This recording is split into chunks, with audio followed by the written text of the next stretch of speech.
Hi guys, welcome back to the channel. Today I will be playing Dance Central. Dance Central is another rhythm game. It's purely on the Oculus. You can buy it for the Quest or for the Rift and it will do cross-platform. So if you buy it on one, you will have it on the other. In a nutshell, if you like Just Dance and you've played it on the Kinect or you've played it on the PlayStation, then you'll probably enjoy Dance Central. The game itself has 32 choreographed songs. There are 2 difficulty levels and there are very specific dance routines choreographed for each song. There are, I think, another 6 levels that you can actually buy. You can play multiplayer and there are in-game challenges. A lot of the features within the gameplay is around enjoying the game. It is not a purely fitness focused game, therefore there's a lot of add-ons that don't lend themselves to anything like that. For example, you can go and change your outfit, you can take selfies. The premise of the game is that you're in a club and it's shutting and you have to find out why, and you also have to find out what is the club getting made into. There's a lot of wild rumours. In this game you meet a multitude of different characters, you do dance-offs against them, and that's where a lot of the challenges come from. A lot of what you do in game is around using your phone and being in contact with people. So as usual, let's get into what the good and bad things about the game are, what lends themselves more to fitness and what doesn't. The good.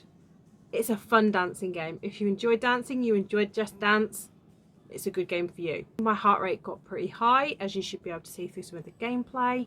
It's a very simple game in its premise. There's nothing that's overcomplicated. You can jump straight into it and pretty much know what you're going to do.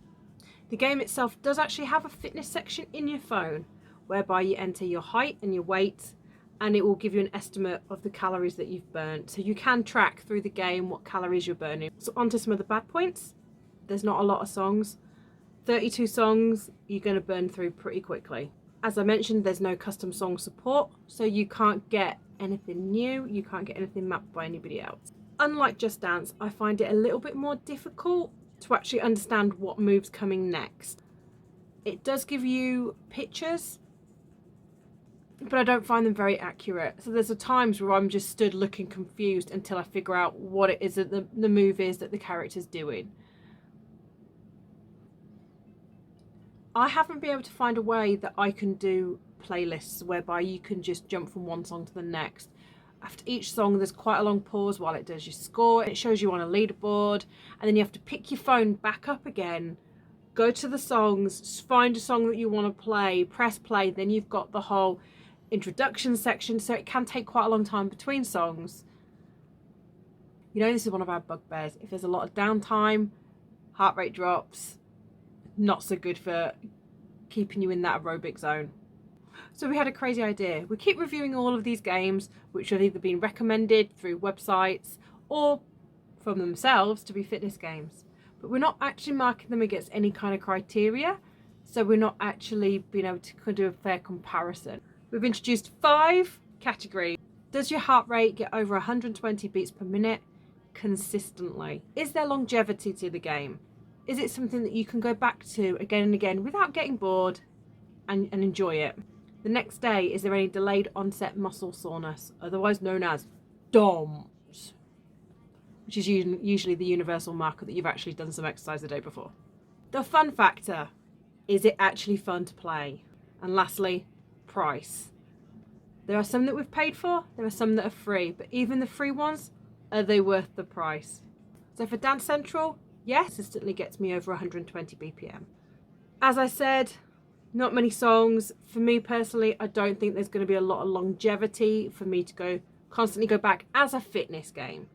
It's something that I might quite want to do if I just want to have a bit of a dance, but for fitness wise, I don't think it's something I'll go back to again and again. DOMS didn't happen. Fun factor, yeah, it's fun. It's a fun game. If you want to get into the actual plot and play it as a game, it's great fun. Who doesn't want to dance around a make-believe club in VR? Price. When I bought it, it was £22.99 on the store. It's a lot for something that doesn't give you a lot of different content. Is it worth the price? I don't think it is. Overall, I enjoy the game itself. but I personally wouldn't recommend it as a way to get fit, as there's something to introduce into your workout routine. There are plenty of other VR games which we've discussed, which will keep you coming back again and again and will help you improve your fitness.